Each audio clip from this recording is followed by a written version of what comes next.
दोस्तों आज इस वीडियो में हम आपसे वो बातें डिस्कस करेंगे जो हमने लविंग योर स्पाउस बुक से सीखे हैं कि किस तरीके से बिगड़ते हुए रिश्तों को टूटने से बचाया जा सकता है। Loving your spouse when you feel like walking away, इसमें हम देखेंगे कि किस तरीके से आप अपने पार्टनर के साथ अपने बिगड़ते हुए रिश्तों को बेहतर बना सकते हो। यह किताब बताती है कि आप किस तरीके से अपने पार्टनर को अच्छे से समझ सकते हो और उसकी अनकही बातों को भी सुनकर उसके साथ अपने रिश्तों को पहले से बेहतर बना सकते हो। ये बुक की समरी खासकर उन लोगों के लिए है जो अपने पार्टनर के साथ अपने रिश्ते को बेहतर बनाना चाहते हैं, या जो शादीशुदा लोग अपनी ज़िंदगी में एक मुश्किल वक्त से गुजर रहे हैं, या वो लोग जो जानना चाहते हैं कि किस तरीके से बिगड़ते हुए रिश्तों को टूटने से बचाया जा सकता है।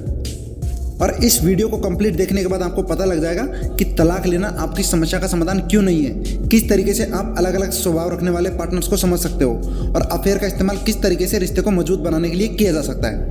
दोस्तों इस पुस्तक के लेखक है गैरी चैपमैन, जो कि अपनी 5 लव लैंग्वेजेस किताबों की सीरीज के लिए जाने जाते हैं। अब ये किताब आपको क्यों पढ़नी चाहिए, इसको पढ़ना आपके लिए क्यों जरूरी है, ये मैं आपको बताता हूँ। देखो, रिश्तों में कड़वाहट आना आम बात होती है। हमारा दिमाग खुद कभी कभी एक चीज़ को लेकर हमें 2 बातें बताने लगता है। जरा सोचिए, जब आप खुद अकेले अपने ख्यालों को लेकर इतने उलझे होते हो, तो जब एक और व्यक्ति आपकी ज़िंदगी में आ जाएगा तब आप कितने उलझ जाएंगे।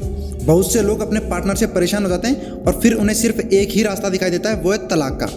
लेकिन जब आपकी ज़िंदगी में परेशानियां आती हैं तो आप उन्हें सुलझाने की कोशिश करते हैं, ना कि आत्महत्या करने के बारे में सोचते हैं। उसी तरीके से जब आपके रिश्ते में समस्याएं आए तो आप उन्हें सुलझाने की कोशिश करो, ना कि रिश्तों को हमेशा के लिए ख़त्म करने की। तो इस किताब में ये समरी आपको ये बताएगी कि किस तरीके से आप अपने पार्टनर के साथ अपने बिगड़ते हुए रिश्ते को बेहतर बना सकते हो। तलाक लेना एक बार के लिए आसान रास्ता दिख सकता है, लेकिन ऐसा होता नहीं है। हमारा समाज आज ऐसा हो गया है कि हम नई चीज़ देखते ही पुरानी चीज़ों को फेंक देते हैं। जब हम नए मॉडल का फ़ोन देखते हैं तो हम अपने पुराने फ़ोन को फेंक देते हैं। हमारी यह आदत हमारी शादीशुदा ज़िंदगी में भी आ पहुंची है। हम शादी में थोड़ी सी परेशानी आती तलाक लेने के बारे में सोचने लगते हैं। बहुत से लोग जब अपने दोस्तों से अपनी शादीशुदा ज़िंदगी में चल रही परेशानी के बारे में बात कर रहे होते हैं ना, तो अंदर ही अंदर वे अपने दोस्त के मुँह से तलाक की सलाह सुनने की उम्मीद भी रखते हैं। लेकिन आपका पार्टनर एक इंसान है जिसके साथ आप जिंदगी भर का रिश्ता जोड़ते हो, ना कि कोई सामान जिससे ऊबते ही आप दूसरा सामान लेने निकल पड़ते हो। साथ ही तलाक आपकी समस्या का समाधान नहीं है। इसके बाद तकलीफ अक्सर ज़्यादा बढ़ जाती है। अगर आपके बच्चे हैं तो आप उन्हें छोड़ नहीं सकते। अगर वे आपके साथ रहते हैं तो उन्हें एक पेरेंट की कमी हमेशा महसूस होगी। अगर बच्चे आपके साथ रहते हैं तो आप खुद को सारा दिन काम करते हुए पाएंगे और ऐसे में आपके बच्चे अकेले रहेंगे और उन्हें एक पेरेंट का प्यार नहीं मिल पाएगा। साथ ही जिन वजहों से आप तलाक ले रहे हो उन वजहों को सुलझाया जा सकता है। जब आपका शरीर बीमार होता है तो आप उसमें आग नहीं लगा देते, बल्कि उसका इलाज करवाते हैं। ठीक उसी तरीके से अगर आपके पार्टनर के साथ झगड़ा चल रहा है तो यह जरूरी नहीं कि उससे तलाक लेकर एक नए पार्टनर के साथ रहने से आपकी समस्या सुलझ जाएगी। आपको इस झगड़े का हल निकालना होगा। तलाक परेशानी से निकलने का इतना भी आसान रास्ता नहीं है। आपको अपने रिश्ते को बेहतर बनाने पर काम करना चाहिए, ना कि उसे ख़त्म करने पर। मुश्किल वक्त से बाहर निकलने के लिए आपको पॉजिटिव चीज़ों पर ध्यान देना चाहिए। आपके उदास होने से आपके आसपास के बहुत से लोग भी उदास हो जाते हैं। साथ ही जब आप उदास होने पर नेगेटिव सोचते हो तो नेगेटिव सोच आपके लिए और उदासी लेकर आती है। इसलिए बुरे हालात में भी आपको यह देखना चाहिए कि आपके साथ क्या अच्छा हो रहा है। एक बात आपको अच्छे से समझ जानी चाहिए कि आपकी सोच ही तय करती है कि आप कितने खुश रहोगे।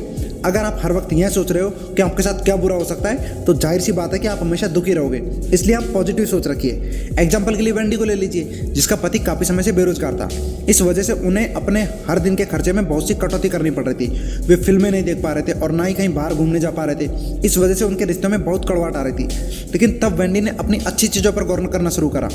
उसने यह देखा कि क्योंकि अब वो फिल्में तो देख नहीं पा रहे हैं, अब वे एक दूसरे के साथ ज़्यादा टाइम बिता सकते हैं और एक दूसरे को बेहतर तरीके से समझ सकते हैं। वेंडी ने अपने पति को यह भरोसा दिलाना शुरू किया कि जल्दी उसे एक अच्छी नौकरी मिल जाएगी और उसके बाद हालात बहुत अच्छे हो जाएंगे। नेगेटिव सोचना एक चक्र की तरह होता है। आप जितना ज़्यादा नेगेटिव सोचोगे आपको उतना ज़्यादा आप उसमें उलझते चले जाओगे। इसलिए अच्छा सोचिए। अच्छा सोचने से आप यह जान सकते हो कि किस तरह से आप हालात को पहले से बेहतर बना सकते हो। अगर आपका पार्टनर आपकी ज़रूरतों को पूरा नहीं कर पा रहा है तो उसकी मदद कीजिए। बहुत बार हम अपने दिमाग में अपने पार्टनर को परफेक्ट मान लेते हैं। हमें यह लगता है कि वो हमारे सारे काम कर लेगा और हमारी सारी ज़रूरतों का ख्याल रखेगा, लेकिन जब वो हमारी उम्मीदों पर खरा नहीं उतरता तो हमें उससे तकलीफ होने लगती है। कुछ ऐसा ही हुआ लेखक के क्लाइंट्स जमाल और सुजैन के साथ। सुजैन एक बहुत कॉम्पिटिटिव सेल्स वुमेन हुआ करती थी, जो कि अपने काम में बहुत माहिर थी।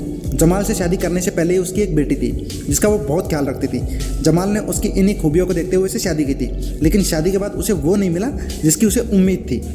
वो ये सोच रहा था कि जब वो सुजैन से शादी कर लेगा तो घर जाने के बाद उसे हर रोज़ अच्छा खाना मिलेगा, एक साफ़ सुथरा घर देखने को मिलेगा। लेकिन सुजैन अपनी पहली बेटी और अपनी शादी के बाद हुई दूसरी बेटी को संभालने में इतना व्यस्त हो जाती थी कि उसे ये सब करने का टाइम ही नहीं मिल पाता था। यह सब देखकर जमाल को बहुत गुस्सा आ जाता था और वो सुजैन को भला बुरा कह देता था। कुछ ऐसा ही शायद आपके साथ भी होता होगा, जब आपका पार्टनर आपके हिसाब से काम नहीं करता होगा और आप उसे कुछ भी कह देते होंगे। इसके ठीक बाद आपको भी एहसास हो जाता होगा कि ऐसा करने से आपकी समस्या कभी खत्म नहीं होने वाली, बल्कि ये लगातार बढ़ती ही जाएगी। जमाल जब लेखक से मिला तो उनसे सीख लेकर उसने अपना रास्ता बदला।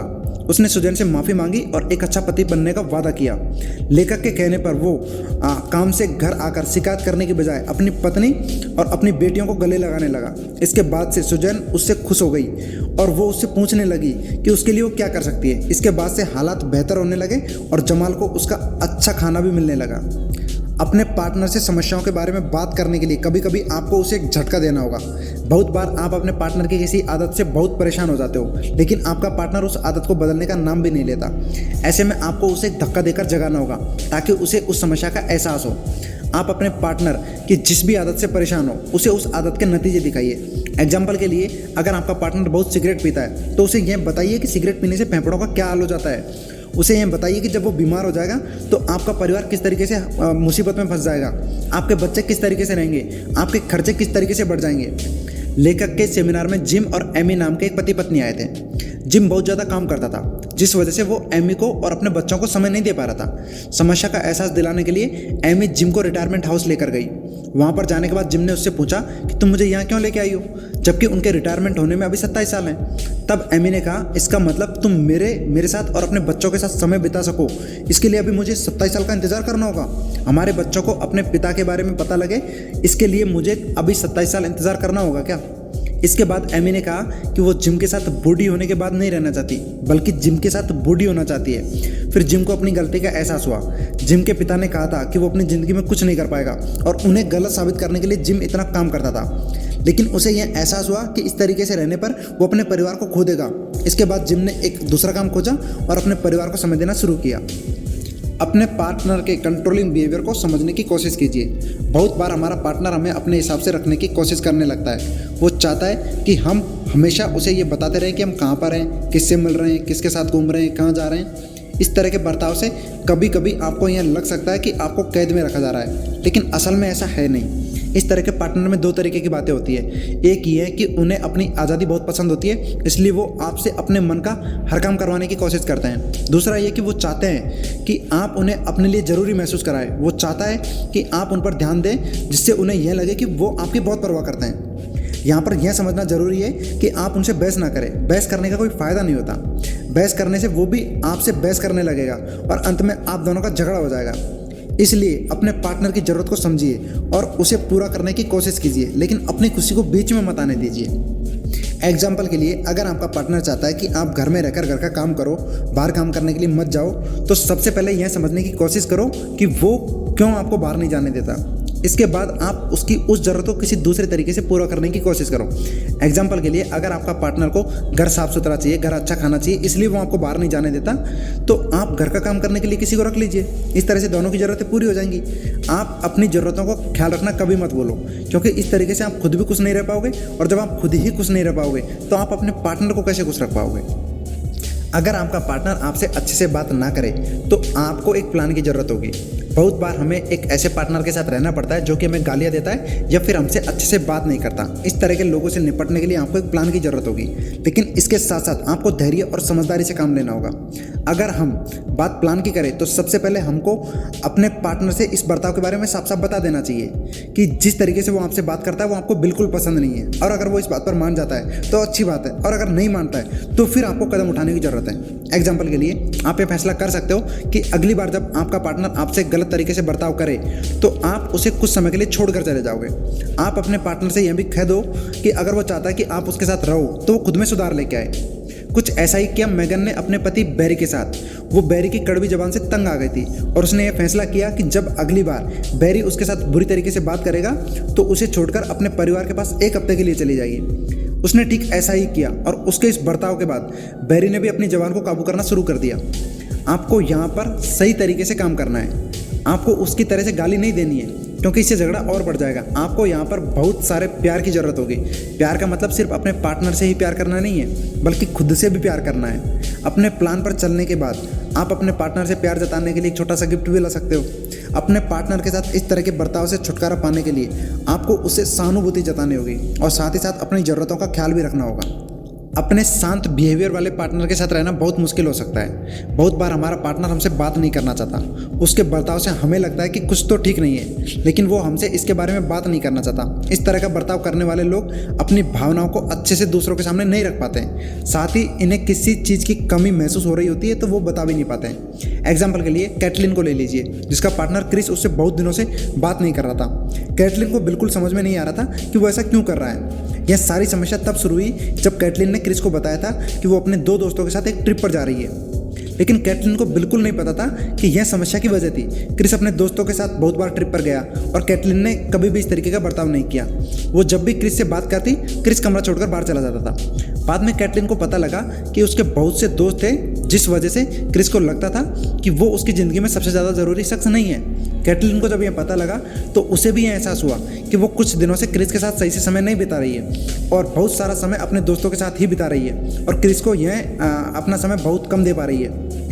जब उसे यह बात पता लगी तो उसने अपने ट्रिप पर जाने से पहले क्रिस के साथ बहुत सारा समय बिताया।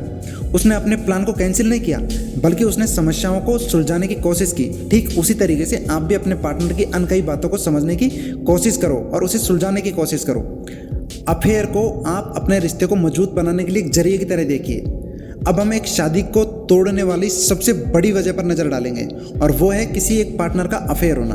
अगर आप इसे एक दूसरी नज़र से देखें तो आपको पता लगेगा कि इससे आप अपने रिश्ते को पहले से ज़्यादा मजबूत बना सकते हो। अगर आपके पार्टनर का अफेयर हो रहा है तो इसका मतलब है कि वो आपसे खुश नहीं है। इसका मतलब है कि आप उसकी किसी ज़रूरत को पूरा नहीं कर पा रहे हो और इसी वजह से वो उस ज़रूरत को पूरा करने के लिए किसी और के पास जा रहा है।